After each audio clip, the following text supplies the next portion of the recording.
warahmatullahi wabarakatuh. Rabbi sholli wa yassir li amri wahlul 'uqdatam min lisani yafqahu qawli. Alhamdulillah, dengan nikmat yang diberikan Allah kepada kita semua, sekolah akan dibuka tidak lama lagi. Oleh itu, hari ini saya mengambil masa dan ruang untuk memberi sedikit taklimat kepada para guru dan juga para ibu bapa di mana sekolah akan bermula tidak lama lagi. Yang pertama, suka saya ingatkan kepada para guru dan juga ibu bapa serta murid-murid SKPJ bahawasanya kita akan masih lagi menggunakan laluan untuk datang ke sekolah, di mana murid-murid akan masuk ke sekolah menggunakan laluan yang telah ditetapkan. Cuma untuk kali ini ada sedikit perubahan, di mana bermulanya minggu 1 hari bulan 11 2021, murid tahap 1 kumpulan A sahaja yang akan datang bersekolah, dan minggu seterusnya bermula 8 hari bulan 11, murid tahun 1, 2, 3 kumpulan B dan 4, 5, 6 kumpulan A yang sahaja datang ke sekolah.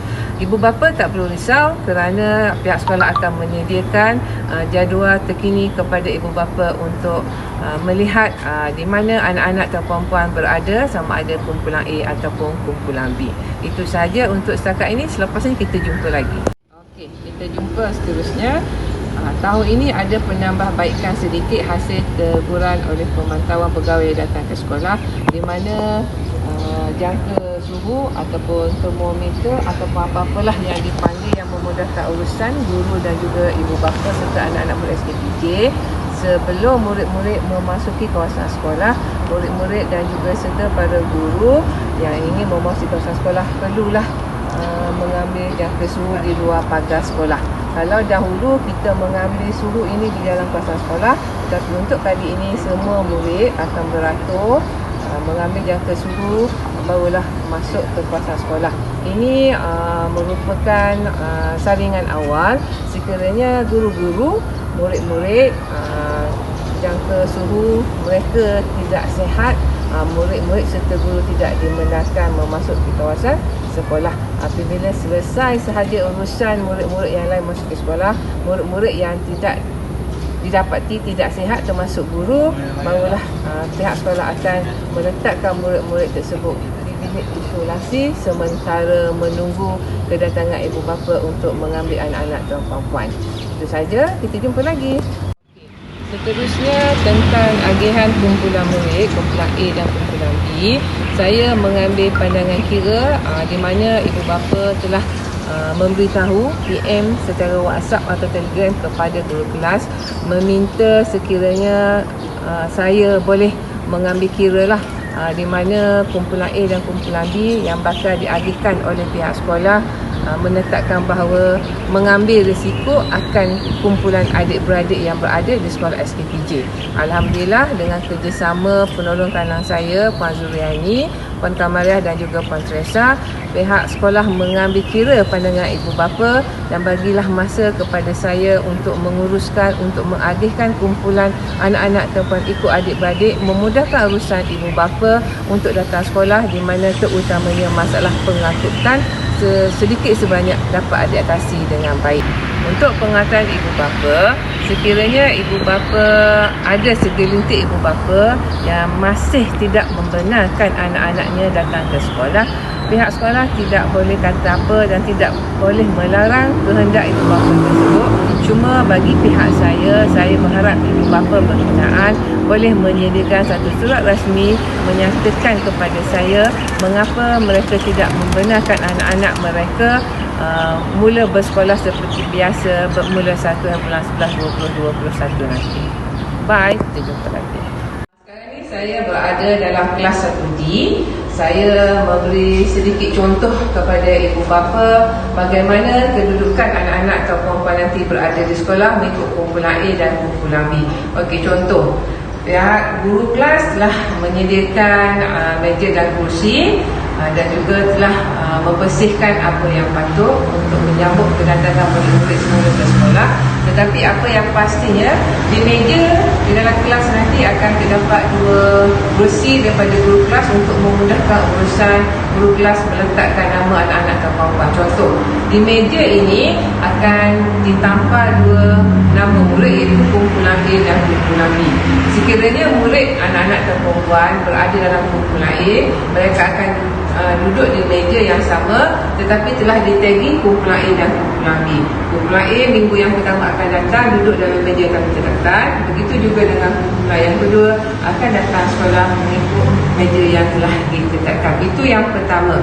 Ada beberapa kelas yang lain, guru-guru kelas telah menetapkan bahawa mereka hanya menyediakan meja dan kursi sebanyak 18 ataupun 20 murid sahaja untuk berada dalam satu kelas, di mana satu meja akan ditampal 2 nama seperti mana yang saya sebut tadilah. Dan satu lagi yang diminta oleh gugus kepada saya ialah di mana dalam kelas nanti semua meja kursi ditetapkan mengikut jumlah murid yang asal, iaitu 30 ataupun 35, tetapi murid akan ditagi dalam kumpulan A dan kumpulan B itu adalah berbeza. Contoh, okey, katakanlah kat sini guru kelas telah menampal kumpulan A, murid kumpulan A akan berada di sini, dan seterusnya di barisan lain kumpulan B akan berada di meja yang telah ditetapkan.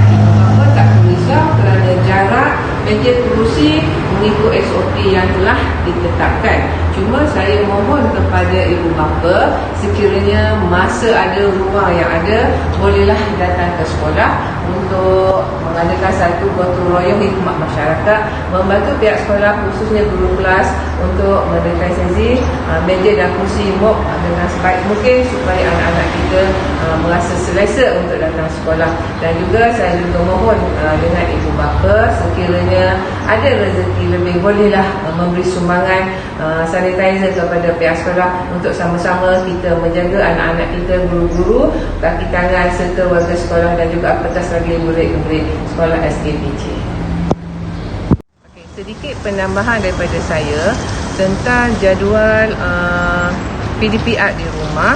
Pihak sekolah dalam proses untuk menyediakan jadual tersebut, tetapi yang pasti ibu bapa diminta bersedia dengan modul PDPR yang telah diwar-warkan ataupun diserah kepada ibu bapa, dan juga buku teks dan juga aktiviti yang belum habis guna oleh para guru. Saya memberi peluang kepada guru-guru saya di sekolah SKPJ bagaimana guru-guru tersebut untuk mengendalikan PDPR di rumah, tetapi tidak lagi secara Google Meet tetapi secara offline. Terpulanglah kepada guru-guru bagaimana untuk menyelaraskan kepada ibu bapa, dan ibu bapa bolehlah memantau, membimbing anak-anak di rumah. Tetapi yang pastinya apa yang diajar di sekolah untuk kumpulan A, murid kumpulan B akan menerima bahan yang sama juga. Ibu bapa sedia maklum bahawa pihak sekolah SKPJ telah menetapkan bahawa hari Isnin murid-murid memakai baju uniform sekolah seperti biasa.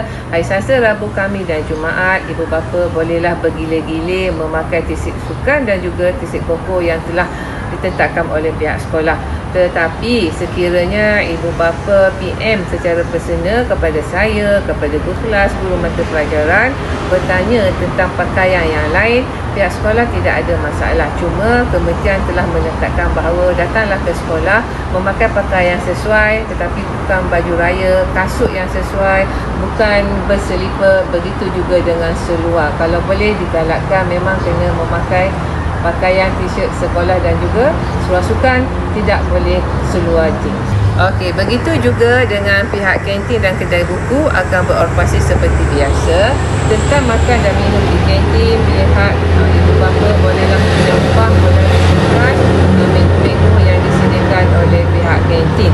Cuma mengikut SOP yang terdahulu dan sekarang, murid-murid masih makan di dalam kelas masing-masing. Ibu bapa digalakkan untuk membekalkan makanan anak-anak yang berkhasiat untuk anak-anak dan perempuan.